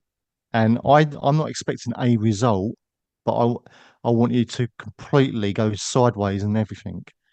That's what I'd love to be able to do. But unfortunately, science today are now so, modeled from the very beginning, even when they start going to college and universities, their indoctrination into it all starts very early on. And they know damn well if they don't work on subjects that, are deemed as, I don't know, normal or acceptable, then they're not going to earn any money. And so therefore, what's happened to science? Where's it gone from 100 years ago? I almost feel 100 like years ago. science has turned into we're not here to try and new things and discover new things. Now it's like we know everything. We're here to disprove what you think you know. Yeah. It's trying to debunk anything, any good idea anybody's got. And as long as it keeps them paying their bills, and we all need our bills paid, don't get me wrong. I mean, I won't get started on that whole system, but you know, that's what it needs. It needs scientists' minds and tenacity to really come up with new things that are not going to get spirited away in the middle of the night. Or, I was watching a documentary the other day about the 0 point energy devices. But there's been inventors inventing machines that give us free clean energy for 100 years. For 100 years, they've been inventing them. And every single time that they just demonstrate it and they say, look, it doesn't produce heat, it doesn't produce smoke, it doesn't cause any friction, it just produces energy from very little input or energy from the ether itself. Those guys get um, shut down, they get their patents refused, patent office come in, seize their equipment, or the FBI come and knocking at their door. And in some cases, they've been murdered. And that's happened far too many times in our history. For 100 years, that's been going on. And again, if I had millions in the bank, like if I was Elon Musk, he thinks he's changing the world by using a battery. My friend got it the wrong way round. Batteries are antiquated technology. Let's get away from that. But if I was Elon Musk, I'd be putting in, if he really wants to be a savior, like he keeps trying himself and change the world for the best, then for God's sake, go and pay one of these backstreet scientists and give you the 0 point energy device and then give it to us. And they Because couldn't regulate the energy use and make money off of it, so therefore that's why? why we're not But allowed to have why? it. No, but that's the problem, isn't it? Yeah, That is where we have the crux of the problem. it's By giving control. us free power, is giving us our power, and that's what they don't want. And so I'm not an Elon Musk fan or any other billionaire who thinks he's helping us, and I can name a few. They're not helping us. They're doing everything they can to make sure that we don't wake up and go, actually, we don't need you because Tom down the road has got a fag packet box that actually gives me power enough to power my street. So thank you, we don't need you anymore. Imagine the dread in their faces. And we Yeah. all start going, we don't need you anymore. And actually, I've found out that we can dig a hole in my garden and get clean water because we used to do it hundreds of years ago. But now we're not allowed to, apparently. You know, um, I don't know if it's the same in America, or Canada, but it's actually illegal to charge for water as such unless you provide a service for it in the first place. So if you're selling spring water or in a bottle, you're paying for the water because somewhere along the line someone's had to go and collect it for you and put it in a bottle and all that stuff. You're paying for that really.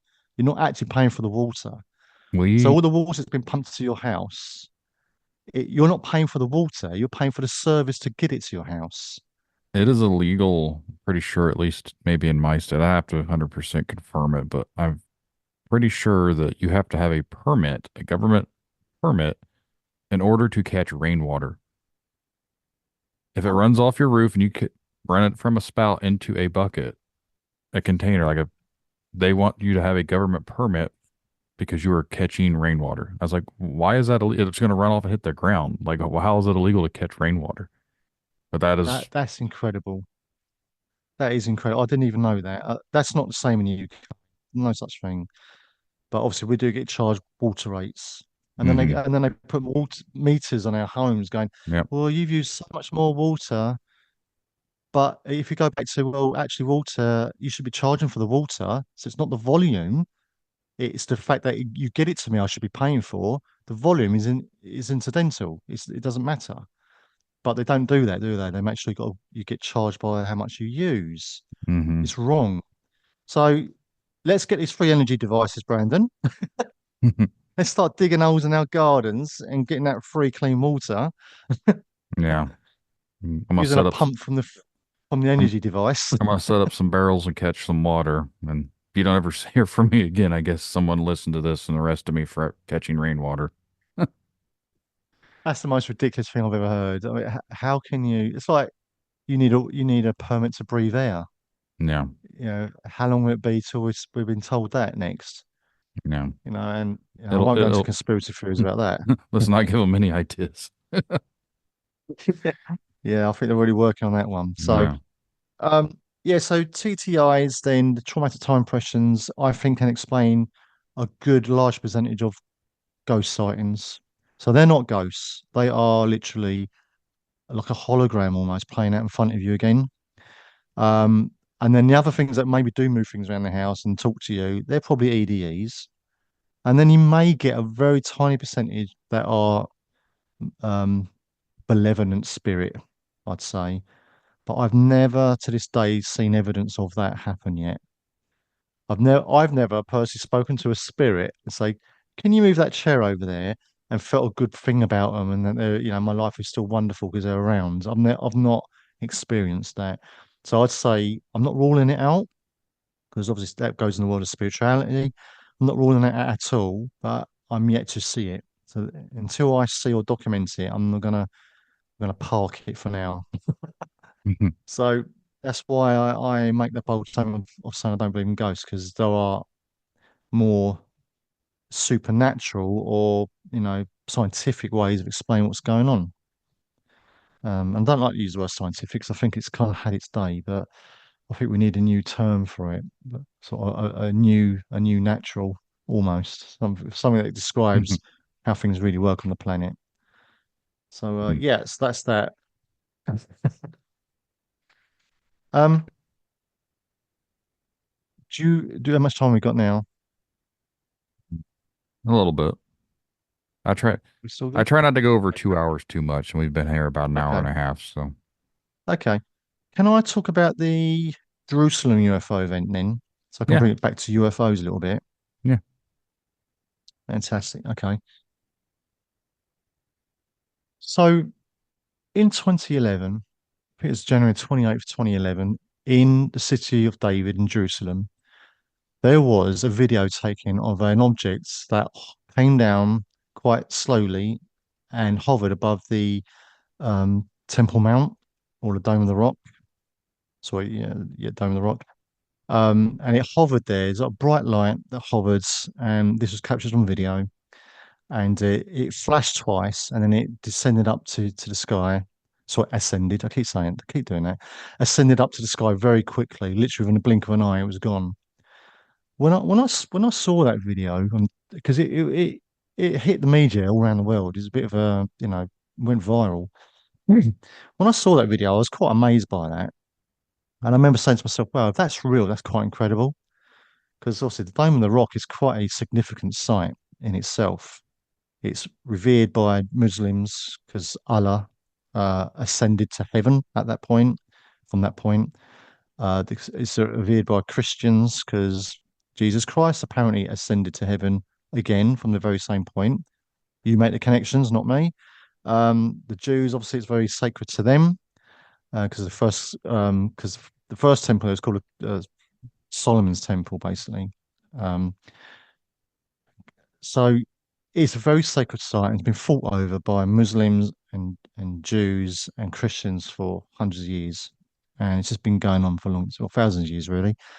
So the significance of a UFO hovering over this mount, which is gold plated dome, by the way. I don't know if you've seen it. It's gold plated dome, and then flashing and then disappearing at that speed. It's just there's a lot of significance there. Not only that, the Knights Templar occupied the place in the 11th century when they were reportedly either digging for or had found the Ark of the Covenant and other such religious articles of power. So they took up residence there and had quite a lot of sway. And then their excuse for being there was to allow uh, the Christians to come and worship, without fear of being killed en route by Muslim invaders and things like that.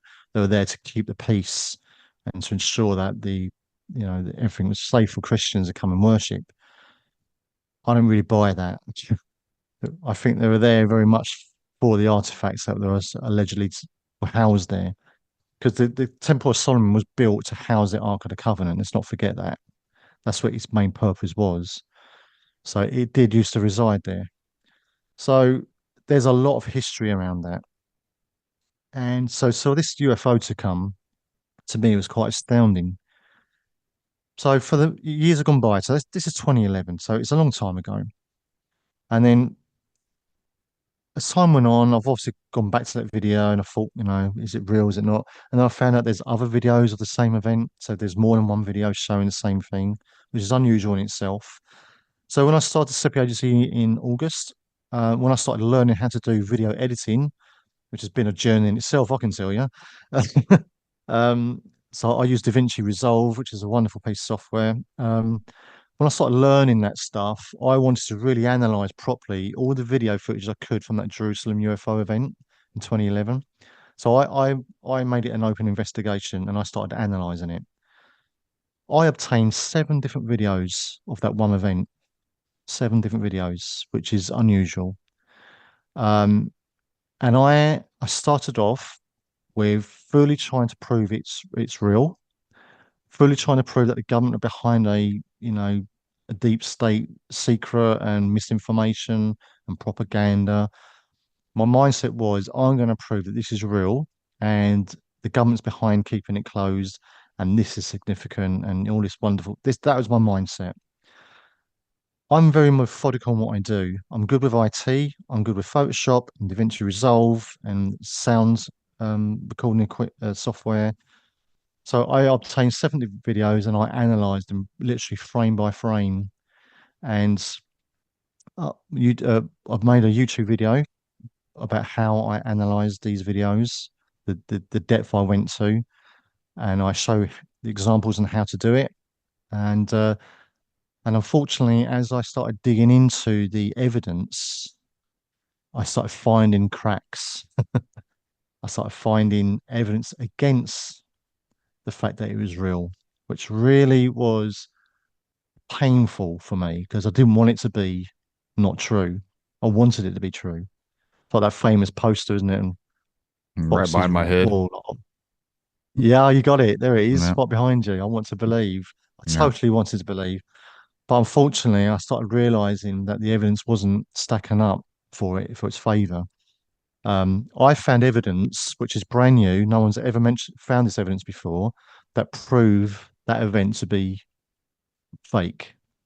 And I've presented that in my video, which was supposed to be a 15-minute video, which turned to a 49-minute video because of all the evidence. And I had to explain myself because I fully believe you cannot say that's not real, turn your back and walk out the door. That's not good enough. If you're going to say something like that is not real, you've got to prove why it's not real. You've got to show the evidence. So I spent 9 weeks creating that 49-minute video um, because I had to do so much work behind it. I don't also just analyze the footage and the sounds. I dig into the people. Who are they? Who uploaded it? What's their background? What are they doing now? What is their profession? I do a persons of interest investigation as well, which is not what many groups do. And I found out connections between all of the witnesses. For example, the main video was shot by a guy that owns his own film production company in Israel. He's an actor as well. Um, Second video, he was meant to be with the first guy. He teaches film at a local university. The third video, filmed by students that like 9 kilometers away from where the first two guys are, they're all film students, it turns out. And they all get taught by, and the guy done video too. So you start getting a picture. Yeah. Okay. And the bombshell evidence that I found, but I don't really want to spoil my video because I want people to go and watch it. But there's a point in there where one of the actors has made a fatal mistake of being in two places at once, and I prove it. He's actually 9 kilometers away from himself at the very same time. Incredible. He's Houdini or something. I don't know how he done it. Maybe he's an EDE. He just got himself there very quickly. But he's filmed himself in two different places at once. I don't know if he's done it by accident or he's meant to drop that little cookie crumb. I don't know. But my video exposes that. My video also exposes that the footage filmed by American tourists that evening. This all happened at 1 in the morning, by the way. Okay. So there's two videos filmed by American tourists that state that they've, and I won't do the accent, I won't insult anybody in the US, so I won't do the Mississippi accent, but this lady with a very broad Mississippi accent states that she's seen things like that in Mississippi before, but never like that. Well, although you can hear it in two videos, you can hear her say the same sentence in two videos because two people standing next to each other. She says it in the first video, she says it when the UFO is hovering above the dome. But in the second video, which is only a few feet away from her, she says the same thing again after the UFO is departed, which is not In- possible. Inconsistencies. Yeah, it should have matched. If they're next to each other, it should have been the same. Yeah. And then I realized that the background noises were busy daytime noises because I analyzed the audio. And I also captured another American accent saying, "Oh, it would be nice to come back in the nighttime." What's nighttime? It's 1 in the morning. How much Yeah. nighttime do you need it to be? Yeah. It's so they're brand new pieces of evidence. The audio evidence is new. No one's ever analysed it before, so I've exposed that. And the evidence that the guy was in two places at once is brand new as well. Now, obviously, I have contacted these individuals for comment. They didn't comment. They didn't get back to me. Surprise, surprise.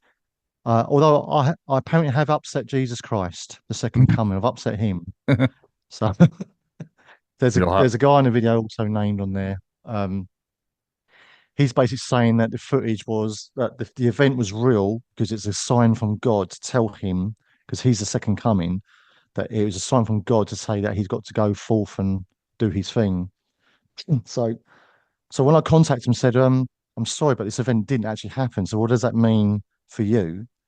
He got really cross with me, strangely, very, very upset, very angry with me. you don't want to make So Jesus mad, and he might come and smite you. nah, apparently he's Danish. Um, but the same guy, I checked out his website. I mean, it does literally write on there that he is the second coming. But he goes to concerts and then sees something like like just an ordinary pop star, and then says that she was singing to him. It's a sign from God. So come on, you know, you draw your own conclusions, but I don't think that's how Jesus would operate if he were to come back. Um, and the fact that the UFO wasn't in the first place, therefore, means that it wasn't a sign from God, was it? 'Cause it didn't happen. So you know what? It was a real crying shame that the evidence unfortunately didn't support the event. And I was more disappointed than anybody when I realised that, because I so wanted that to be true. Because I so wanted to go like, this is an amazing event. We should all be sitting Hmm. up and taking attention of this, but it's not. And one of the other videos, the seventh video, is just the most amazing piece of rubbish I've ever seen in my life.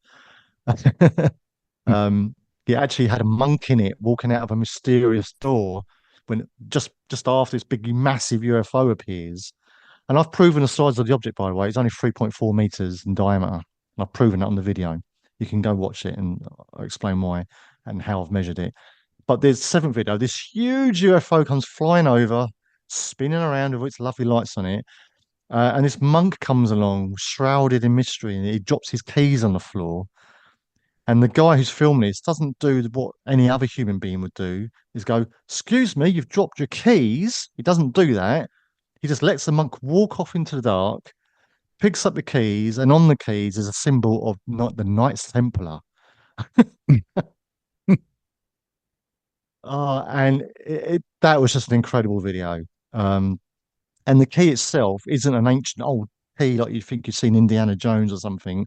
It's a modern key with the dots in it. It's really a real modern key. Hmm. Um, with a Knights Templar keyring on it.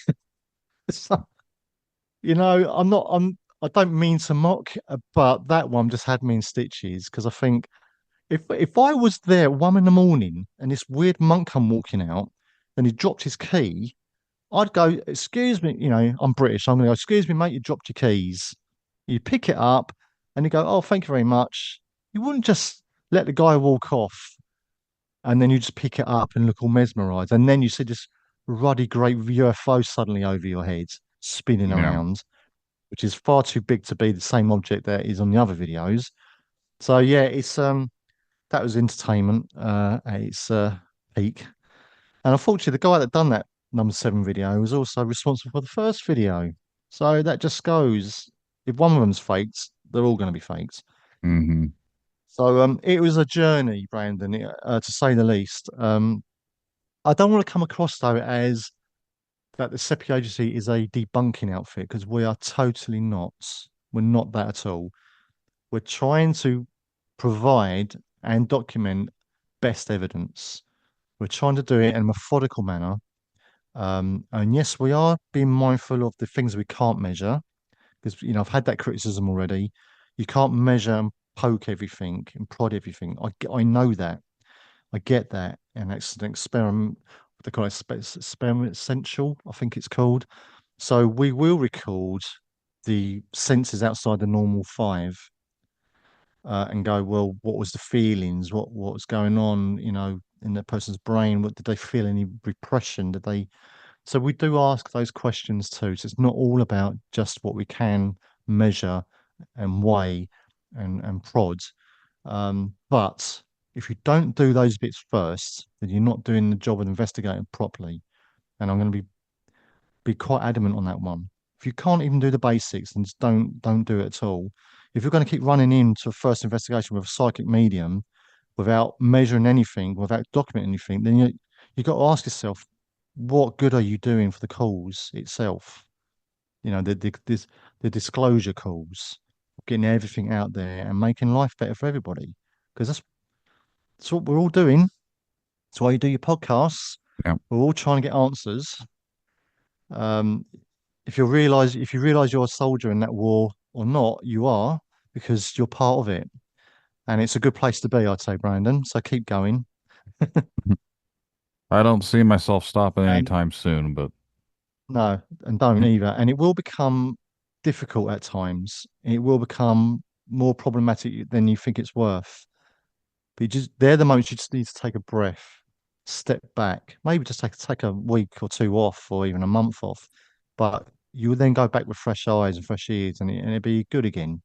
So you will get days like that, and everyone does. Everyone that's part of this insane world that we're in, all get that. And I've had it already. I started SEPI Agency in August. I've already had doubts about it, but that's just the doubts that stop you doing things. So you got to put them in the shredder and get on with it. But sometimes you do need to take a breather. I think that's quite normal because life does get in the way, doesn't it? I'm going on break here in July, so I'm going to take the month of July off and maybe into August a little bit, but I should have enough recorded to where no one will notice a difference. Yeah, absolutely. Yeah, it sounds like what would be a much needed break. So, but we're all fighting this battle basically, which is a shame. So, just getting me really onto my last point about what SEPI are trying to achieve. Then, I think I like to think I've got the message across about how different we are and the way in what we operate. What I'd like to achieve really is that other paranormal investigating groups around the world, and obviously in the UK and around the world, that we start working together, that we start sharing information and data, that we start using common practices, that we start almost formalizing it better, and we start getting rid of these charlatans. And I don't like to out a charlatan because it gets personal, but we've got to just ignore them. Some of them have made good careers out of it, writing books or being on TV. Um, it's got to stop, and the only way we can do that is by working together. So the SEPI agency, I've got a system that I've written in VB scripts, which I'm going to get converted onto the web. So I've gone to some guys in India. I used to be a programmer, but I just have not got the time to program a whole application at the moment. So I'm taking it to the guys in India, and hopefully they're going to get this done for me with my spec. But they're going to write a web front end with an SQL database system where we will categorize everything, just very much like the Disclosure Project's done with Dr. Stephen Greer that he's released recently with the UFOs, which is wonderful work and great. And I know it's going to be a big effort, but SEPI agency not just going to stop in at UFO. It's going to be all paranormal, all supernatural, all cryptoids, anything that's not deemed as normal will be captured. So the database will be shared then because it'd be on the web, it'd be accessible from by anybody anywhere. And I'll probably hopefully turn it into an app as well, so you can report something easier because everyone's got a device in their pocket these days, um, rather than expect them to go back and do it on a laptop.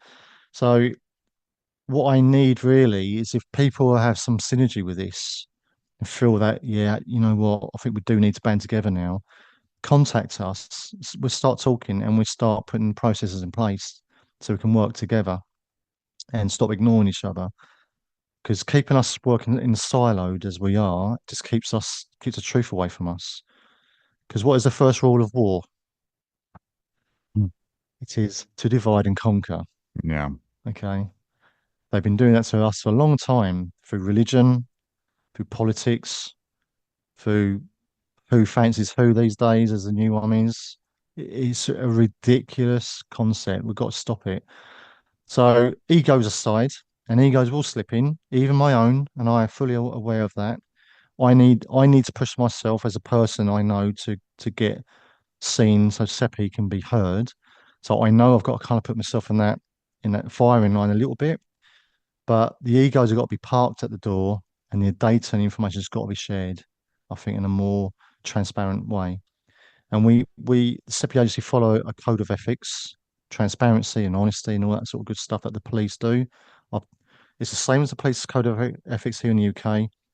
And every SEPI officer that joins have got to agree to abide by those ethics. It's all about respect. It's all about being honest and transparent, even if it doesn't agree with your own personal belief. But you just got to park it because there's things that I'm going to come across that I don't quite take on board, like the flat Earth theory thing. I'm not bought on that, but if there's good evidence, I'm all ears. Show me it.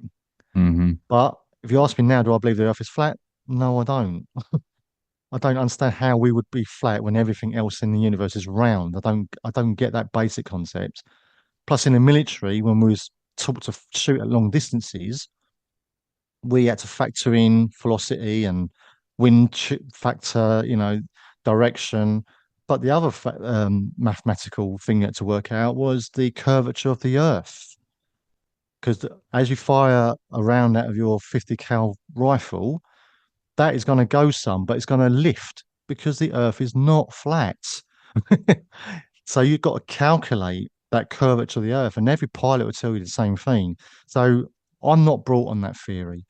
But please, if you're a flat earther and you think I've missed something crucial, come to me and tell me.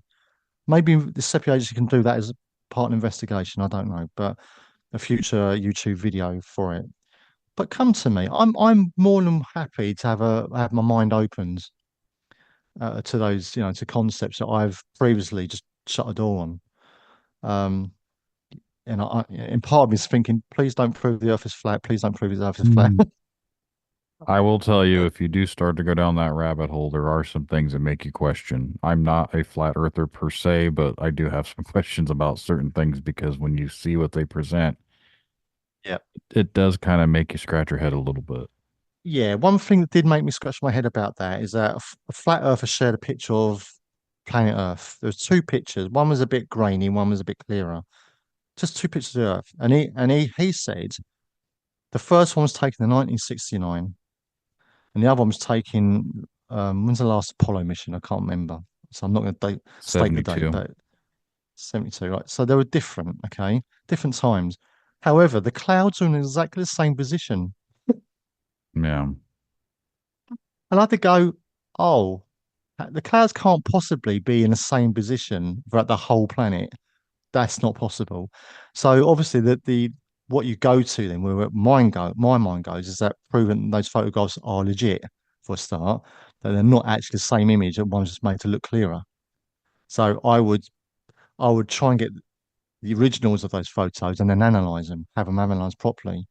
So that would be my first rule of thumb. That's where I'd go to. But if they are real, something's not right because clouds can't form again ever in the same formation ever. It's just impossible. So yeah, that made me scratch my head, Brandon. If it was a picture from the moon, I scratch On my the head. moon. Yeah, I scratch my head on those anyways because to be 100% honest, I don't necessarily think we actually went to the moon just because Well, that's a whole big rabbit hole in itself. But I feel like, yeah, it is. And I don't want to be dragged into that debate, but I think you got to look at what the politics were like around that in the US at the yeah, time. hmm There's your answer.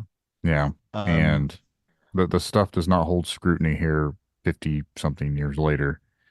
no. And they almost 60 years now. But Yeah. it, And it just, the big question is, why have we not gone back? yeah, that's what I was getting ready to say is why we stopped going in 1972. Yeah. And then we destroyed all of the technology that got us there. And now they can't replicate that. They I haven't been know able to it's replicate the technology they destroyed because they didn't want it to fall into the wrong hands. Like that is the most convenient bullshit I've ever heard. yeah, it's rubbish. I mean, Elon Musk's got a rocket can do the same bloody thing right now. He can It's do fu- it, it's funny though but because I just read something though can't. about Elon Musk's rocket. They have to be refueled on their way to the moon. They said it's going to take refuelings just to reach the moon. Well, the original rocket from the 60s didn't have to be refueled. How does that work? If you're in space and you throw an object just from your hands, it will continue to go. That's basic science. It will continue to move. It doesn't stop. It doesn't. I think they call it inertia. It doesn't just stop and run out of push. It will go on forever. Yeah. That's why if you're an astronaut in space, the last thing you want is to detach yourself accidentally from your craft, because you will just float forever. You're not ever coming home.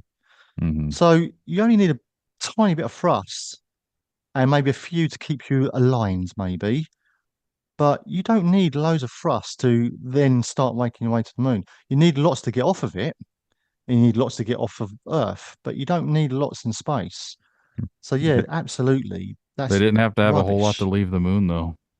They only had that little thing to leave the moon. So, No, it appeared to be a bit of a like a flashbang, wasn't it? yeah. Like I said, that whole thing, it's a completely different rabbit hole, but I've just never bought. Even as a kid, I never really thought we went to the moon. Oh, I did believe when I was a kid because I was a kid and I thought that's a wonderful thing. But now I'm older and wiser, and no, it's gonna takes a lot more than a movie set to convince me now. No. Well, David, I think we can probably wrap this one up, but I do want to say I appreciate you coming here and talking today. It's been a pleasure. Yeah, well, thank you again for inviting me. I really appreciate it. And um, there's lots of things we're going to be looking into in the future. So yeah, watch our space. If you go to our website, SEPI, which is SEPI, SEPI-agency.com, you can keep abreast of our cases and our YouTube channel as well. I'll make sure to include that link in the show notes for anyone listening. Wonderful. Thank you. Well, again, thank you for coming on here and talking with me today. It's been a pleasure, and I recommend everyone out there listening to check out the SEPI Agency. I'm sure they're going to find some cool things and stuff you guys should be interested in. So, but thanks to David, and thanks for listening.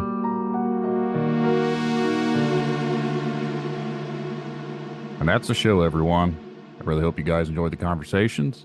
If you would like to be a guest on Tinfoil Tells, remember to send an email to tinfoiltellspodcast@gmail.com or go to the contact section of tinfoiltells.com. Just get your message to me. We'll get something scheduled for a future episode. And just remember, the truth lies in the stories we share, the connections we make. Stay curious, stay open-minded. Thank you all for joining us on this journey. And until next time, keep questioning, keep seeking, and keep exploring the unknown. Good night, everyone. Tinfoil Tales in the headphones. Yeah, it's time to rock. Got a story about a cryptid creature. Let's take a walk. Bigfoot, dogman, they're out there in the dark. But the truth is out there like an alien spark. UFO sightings got the whole world shook. Conspiracies unfold like a story in a book. Media control, trying to keep us blind. But oh, before gonna use my own mind.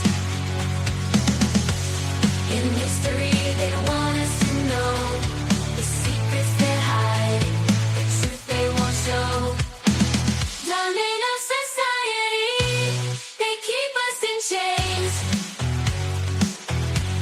But I'm standing tall, it's time to break the reins.